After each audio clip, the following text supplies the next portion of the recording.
An arrest is made in the case of the young California girl found dead in a duffel bag.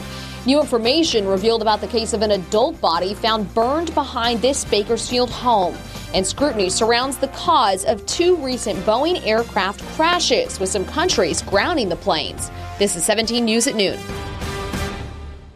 Good afternoon. Thanks for joining us. I'm Maddie Janssen.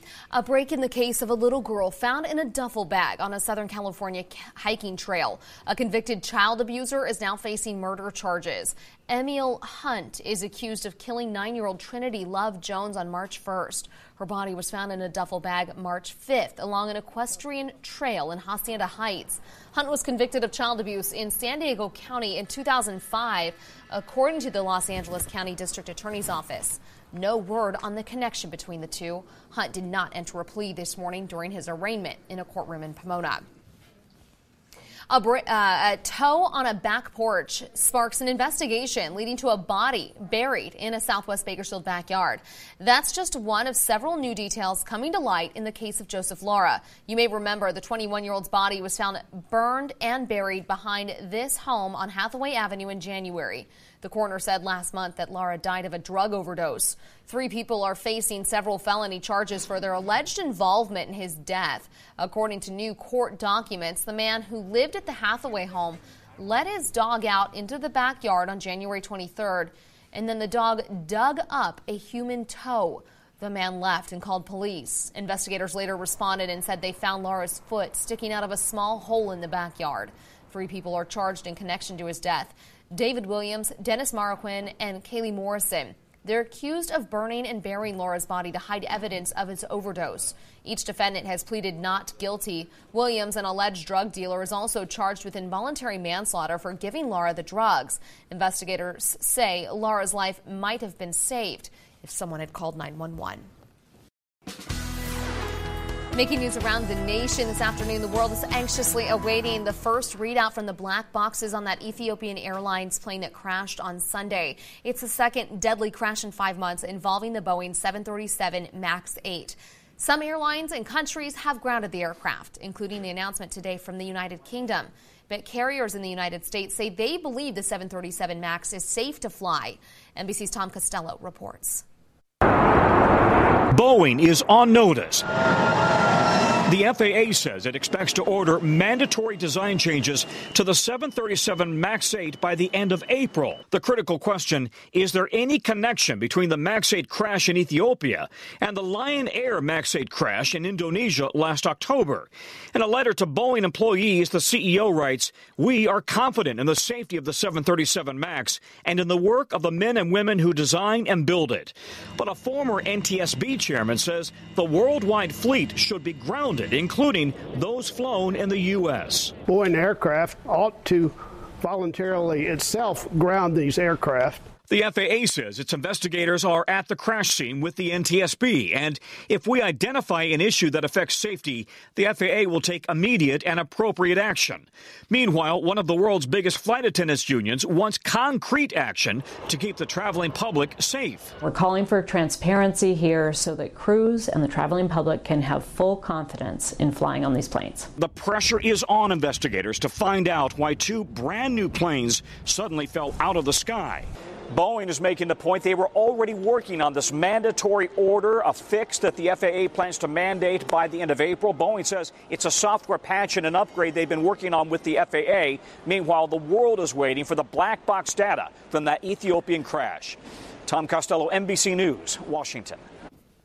Former Vice President Joe Biden is getting plenty of encouragement to run for president. The latest came during a speech to the International Association of Firefighters. The crowd broke into chants of "Run, Joe, run," with union-provided signs reflecting that sentiment after his introduction. Thank you. Thank you. Thank you. Thank you. Run, Joe, run. I appreciate the energy you showed when I got up here. Save it a little longer. I may need it in a few weeks. Be careful what you wish for. Be careful what you wish for. During his remarks, Biden blasted President Trump's proposed 2020 budget and lamented the political divide in the country. Right now, temperatures are running into the 60s. Bakersfield, right now, it's 62 degrees, just a light breeze out of the northwest right now at 7 miles per hour. Overnight, we were at 47, right on track with where we should be this time of year. The normal high is 68. We'll be below that for today. And look at Arvin. Beautiful conditions out that way. They're looking mostly sunny right now. And then into Frazier Park, 46 degrees and sunny. And they're looking at a beautiful afternoon. And then for the Golden Hills area, a few clouds remain, and they're currently at 45. Here's a look at other temperatures. We're into the 60s for the valley, and then into the mountains, 40s and 50s. Tehachapi at 46, Lake Isabel at 57. And not a lot happening on the satellite and radar now. What we're seeing there is that clutter that I talk about from the radar beam hitting the mountains. But all the moisture now is pushed well off to the south and east of us into parts of Arizona. And now we'll start to see the clearing skies. The winds are going to pick up, though, by tonight and into tomorrow into the mountains and the desert. So keep that in mind. 62 in Sacramento today, 65 in Fresno, 71 in Los Angeles. And overall, high pressure starts to build on in here. So day by day, we will continue to see a warm-up. Air quality today will be good with an AQI at 43. Today, our highs will be in the 60s. Bakersfield, 65, 67 in Buttonwillow, with 63 in Maricopa. For the mountains in the Kern River Valley, we'll be looking at the clouds to decrease. 49 in Frazier Park, 52 in Tehachapi, 60s into the Kern River Valley. Could still see some wind gusts right around 45, and those wind gusts will get stronger tonight into tomorrow. And then for the desert, high of 61 in Mojave. We're back in your 17 Business Watch and checking stocks live. As you can see right now, the Dow down 121 points so far in trading. The NASDAQ up 38 and the S&P 500 up 10.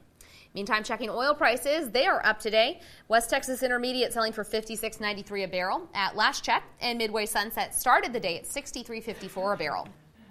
Hollywood actresses Lori Loughlin and Felicity Huffman are among 50 people charged in a $25 million college entrance exam cheating scheme. Court documents were unsealed today. Authorities said the FBI investigation, codenamed Operation Varsity Blues, uncovered a network of wealthy parents who paid thousands of dollars to college prep expert Rick Singer, who boosted their children's chances of gaining entrance into elite colleges like Yale and Stanford.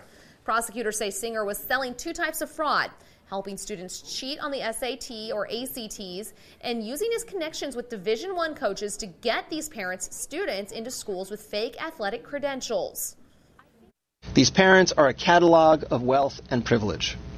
They include, for example, CEOs of private and public companies, successful securities and real estate investors, two well-known actresses, a famous fashion designer, and the co-chairman of a global law firm. Based on the charges unsealed today, all of them knowingly conspired with Singer and others to help their children either cheat on the SAT or ACT and or buy their children's admission to elite schools through fraud. Make no mistake, this is not a case where parents were acting in the best interests of their children. This is a case where they flaunted their wealth, sparing no expense, to cheat the system so they could set their children up for success with the best education money could buy, literally. Prosecutors said today there can be no separate college admission for wealthy, and there will not be a separate criminal justice system either. A massive vehicle recall is underway. Honda recalling about 1.2 million older model vehicles to replace defective Takata airbags on the driver's side. The vehicles involved in the recall were previously repaired using specific Takata airbags with a moisture-absorbing chemical believed to be safe. The recall involves certain Honda and Acura models from 2001 to 2016. Honda became aware of the issue after an airbag inflator ruptured in an older model Honda Odyssey crash and injured the driver's arm. Owners are expected to be notified by mail in early April. Honda will offer free loaner cars while vehicles are being repaired. Entertainment news now. If you still haven't caught up on all of the Oscar films, the Best Picture winners available for home viewing this week. Here's Raphael Seth with your video view. Green Book is in reference to what was called the Negro Motorist Green Book, which instructed black people where they could stay in the South. Mahershala Ali describes the real-life inspiration for a movie title in the bonus features for Green Book. This one won Best Picture at the Oscars, with Ali taking home Best Supporting Actor. It's based on the true story of a friendship between a highly cultured piano virtuoso and the white bodyguard he hires to take him on tour in the Jim Crow South. Green Book's available on digital, DVD, Blu-ray, and 4K. Very few people ever call Dumbledore on his Dumbledore-ishness. J.K. Rowling talks about Dumbledore dynamics in the DVD extras for Fantastic Beasts: The Crimes of Grindelwald. This continuation of the Wizarding World finds Beastmaster Newt Scamander back in the thick of things. Dark Wizard Gellert Grindelwald has escaped custody and is now assembling an army of pure-blood sorcerers to take control of non-magical domains. The Crimes of Grindelwald is on digital, DVD, Blu-ray, and 4K. That is London. London becomes the Uber of imperialism in Mortal Engines. This sci-fi adventure is based on the Philip Reeve book series.